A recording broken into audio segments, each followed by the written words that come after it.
The sensei, preening for the live stream cameras, pointed at a quiet figure in the shadows. "Hey, Hollywood, show us some fake moves." He had no idea he was mocking 55-year-old Jason Statham, and his dojo was about to become a lesson in reality. The Fudoshi Dojo wasn't a place of quiet contemplation. It was a content creation studio disguised as a martial arts school. Housed in a converted warehouse in a trendy Los Angeles arts district, its exposed brick walls and polished concrete floors were framed by gleaming metal pipes. Instead of ancient scrolls, the walls were adorned with high-definition photos of its master, Kaido Tanaka, and a framed YouTube silver play button. The air, thick with the scent of sweat and ambition, was tinged with the sweet, cloying aroma of vanilla from the Longlong boba tea shop next door.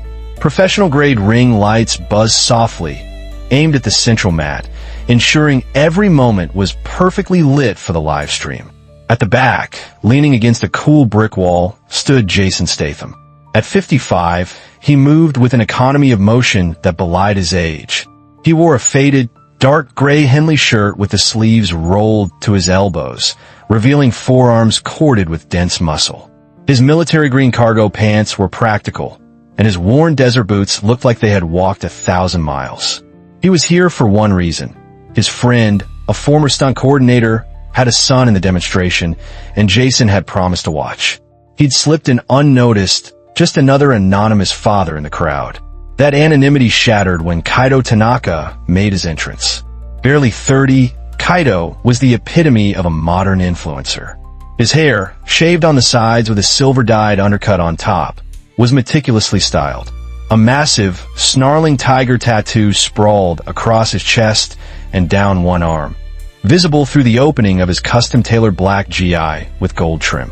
He strode to the center of the mat, not like a martial artist, but like a rock star taking the stage, his eyes scanning the crowd for cameras before acknowledging the people. Then, his gaze fell upon the quiet figure at the back. A slow, arrogant smirk spread across his face.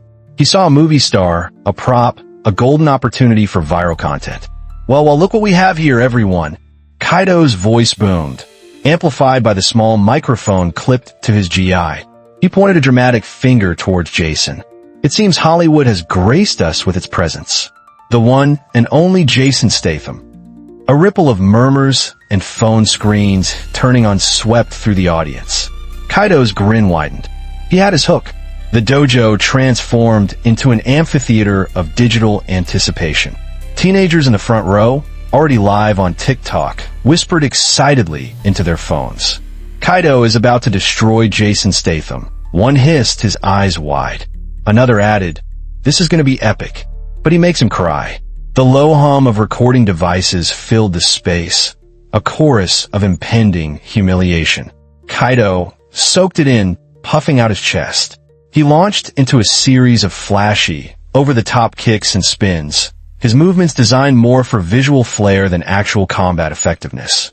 He punctuated each move with a loud, theatrical ki that felt hollow and performative. Then he stopped, panting dramatically, and fixed his gaze back on Jason. "So, Mr. Statham," Kaido taunted, mimicking a clumsy, movie-style fighting pose. "Are you here to learn some real martial arts? Or did you just forget where you park your stunt double?" The crowd, mostly his loyal students and their parents, erupted in laughter. Jason remained motionless, his expression unreadable. His silence seemed to only fuel Kaido's ego. "I came to watch a student." Jason's voice was low and calm, yet it cut through the noise with surprising clarity. He gave a subtle nod toward the corner where a young boy in a white GI stood, looking mortified. It was his friend's son. The boy's face was flushed with embarrassment, his eyes darting between Kaido and the floor. Seeing the boy's distress was the first crack in Jason's composure. Kaido, oblivious, pressed his advantage. "A student? Don't be modest. You're the master of fake fighting. Surely you can teach us something."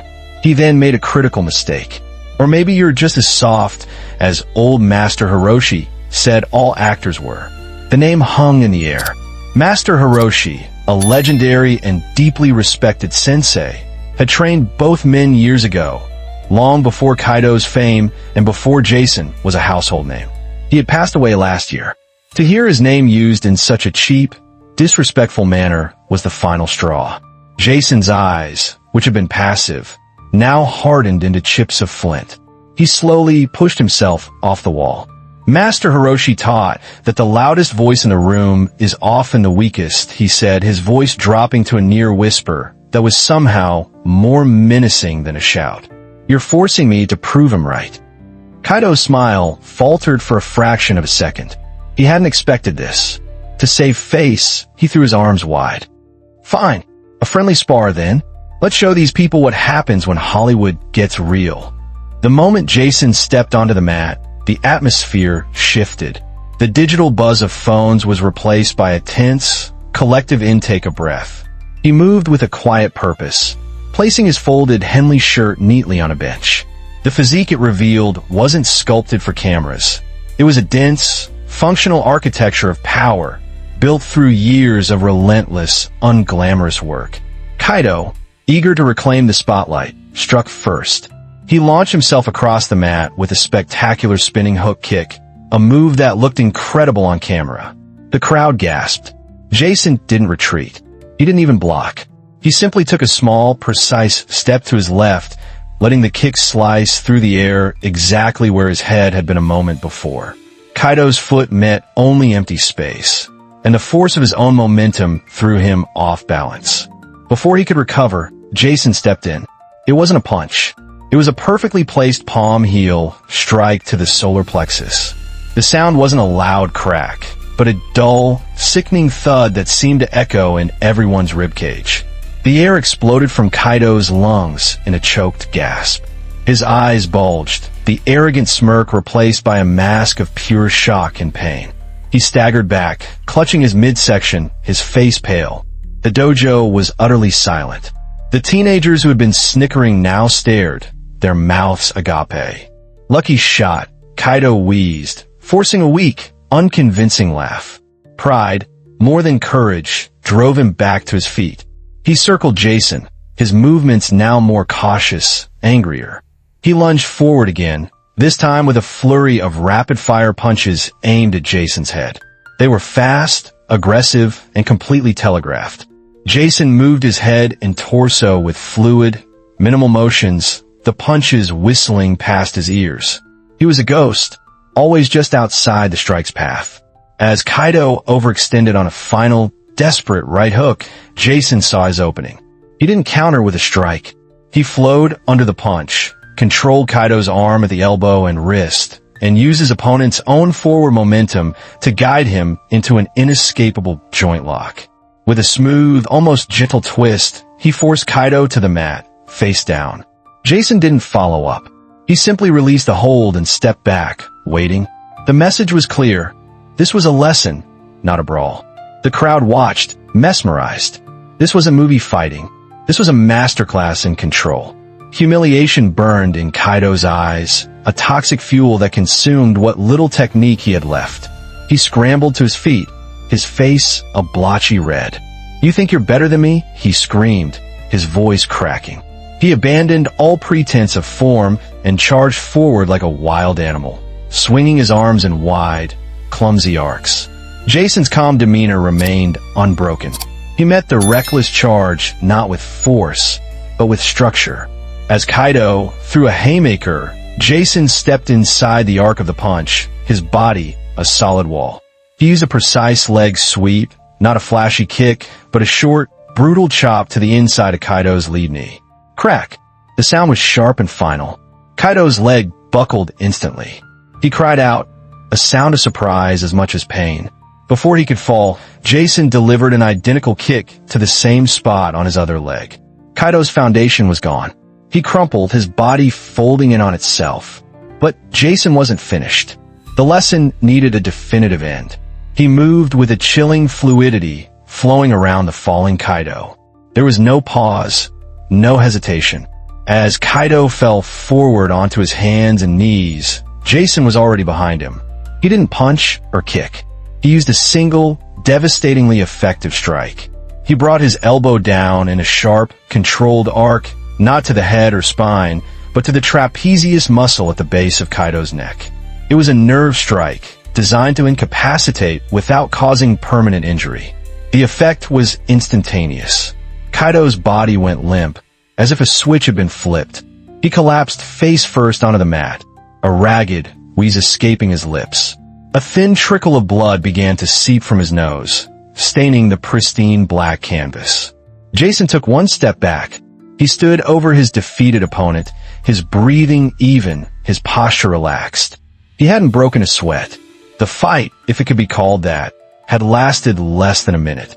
The only sound in the dojo was the faint, almost imperceptible hum of the ring lights. The phones were still recording, but the hands holding them were trembling. A girl in the front row slowly lowered her phone, her eyes wide with a mixture of fear and awe. "He's not an actor," she whispered to her friend. "He's a weapon." For a long, heavy moment, the scene was frozen. Kaido lay motionless on the mat, the symbol of his own hubris.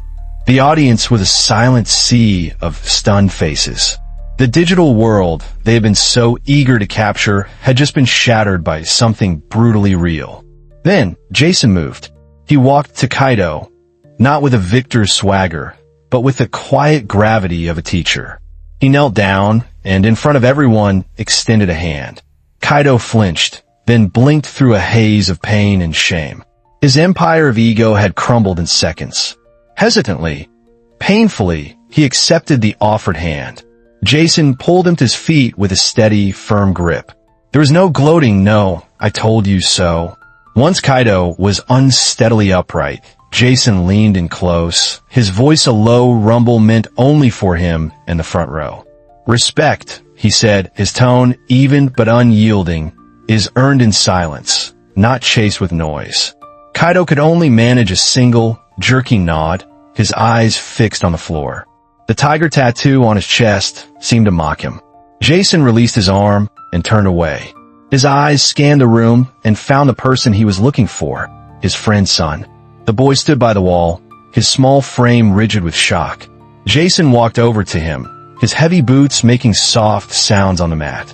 The boy tensed, expecting a reprimand or perhaps just to be ignored. Instead, Jason picked up a clean towel from a nearby bench and handed it to him. He looked the boy directly in the eye. "Your stance is solid," Jason said, his voice surprisingly gentle. "You keep your balance. That's real strength. Better than his." He gave a slight nod back towards the disgraced Kaido without looking at him. The boy's eyes lit up with a brilliance that outshone all the ring lights in the dojo. A slow, incredulous smile spread across his face. In the stands, his father watched, his hand covering his mouth, tears welling in his eyes. Jason gave the boy's hair a gentle ruffle, a simple gesture of mentorship that spoke volumes. Then he turned, walked back to the bench, picked up his folded shirt, and headed for the exit. The crowd parted for him like water, their awe and respect a palpable force in the room. He didn't look back. Before Jason's boots hit the asphalt of the parking lot, the digital storm had already broken. The clips, uploaded from a dozen different angles, went viral with a speed that defied algorithms. The titles were all variations of the same theme. Jason Statham humbles arrogant influencer sensei, or real versus fake. Jason Statham teaches a masterclass. By morning, it had 12 million views and was climbing. The comment sections became global forums on martial arts philosophy. A Brazilian jiu-jitsu black belt from Sao Paulo wrote, "This is the difference between fighting for likes and fighting for your life." Statham's control was absolute. A verified UFC middleweight commented on an ESPN repost, "That elbow at the end, pure, clean technique. No wasted energy. Terrifyingly efficient." Reaction channels dissected the fight frame by frame, praising Jason's footwork, his economy of motion, his unwavering calm. Military veterans chimed in, recognizing the quiet professionalism of a man who knew violence intimately and chose to wield it with precision and restraint. Kaido Tanaka, in a desperate attempt at damage control, posted a shaky, poorly lit video from his apartment. Wearing sunglasses indoors, he mumbled about it being a misunderstanding and a spar that got out of hand. The internet was merciless. The top comment, with over 100,000 likes, read, "It wasn't a misunderstanding. It was a diagnosis. You were diagnosed with a severe lack of humility." His apology became a meme, a symbol of inauthenticity. Jason, meanwhile, said nothing. He posted no videos, issued no statements, and liked no comments. His silence was his response, and it echoed louder than any shout. Weeks later, the Fudoshin Dojo had changed.